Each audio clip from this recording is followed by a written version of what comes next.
तर या ठिकाणी आपण क्वेश्चन नंबर 23 सॉल्व करणार आहे. The capacity of a parallel plate air capacitor is 2 microfarad and voltage between the plate is changing at the rate of 3 volt per second. तर एक parallel plate air capacitor दिलेले ज्याची capacity 2 microfarad आहे आणि voltage एका रेटने change होत आहे, तो दिलेला आहे 3 वोल्ट पर सेकंड.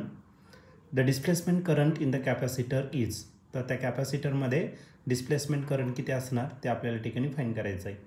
हा क्वेश्चन 2015ला आलेला होता. याच्या 4 ऑप्शनपैकी पहिलं जे ऑप्शन आहे ए ते आहे 2 मायक्रो ॲम्पियर, बी ऑप्शन आहे 3 मायक्रो ॲम्पियर, सी ऑप्शन आहे 5 मायक्रो ॲम्पियर आणि डी ऑप्शन आहे 6 मायक्रो ॲम्पियर.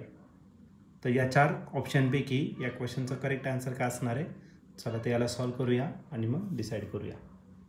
तर या क्वेश्चनमध्ये आपल्याला एक कॅपॅसिटर दिलेला आहे, पॅरलल प्लेट एअर कॅपॅसिटर. त्याची कॅपॅसिटी आहे 2 मायक्रो फॅरड इतकी.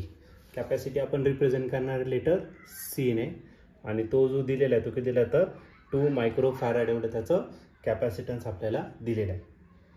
त्यानंतर आपल्याला त्याला आपल्याला पोटेन्शियल अप्लाय करायचं आणि त्याचा जो चार्जिंग रेट आहे तो किती तर 3 वोल्ट पर सेकंद इतका दिलेला आहे. आता व्होल्टेज जे आहे, व्होल्ट ए युनिट आहे पोटेन्शियलचं आणि सेकंद आहे टाईमचं.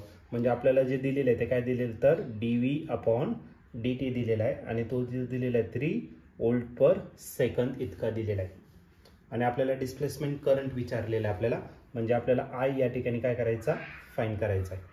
आता कॅपॅसिटन्स ऑफ कॅपॅसिटर जर घेतला तर सीचा जो फॉर्म्युला आहे तर या सीचा फॉर्म्युला काय असणार तर Q/V इतका असेल.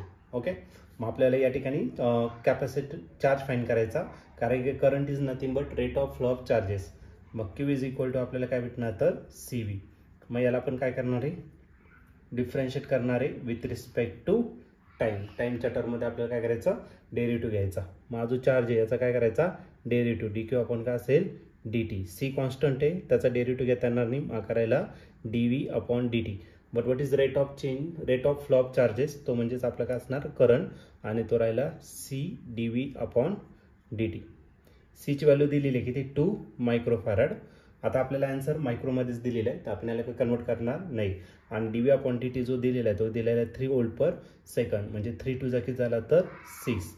आणि याचं जे आन्सर असणार आहे करंट कशामध्ये मेजर करणार आहे ॲम्पियर. मग आपला जो आन्सर असणार तो किती असणार 6 मायक्रो ॲम्पियर. आणि या ठिकाणी ऑप्शन जर बघितलं तर ऑप्शन नंबर डी जो आहे तो या ठिकाणी आपल्या क्वेश्चनचा करेक्ट या ठिकाणी आन्सर आपल्याला मॅच दिसतोय. तर या क्वेश्चनचा जे ऑप्शन आहे तो ऑप्शन डी असेल, म्हणजेच किती 6 मायक्रो ॲम्पियर.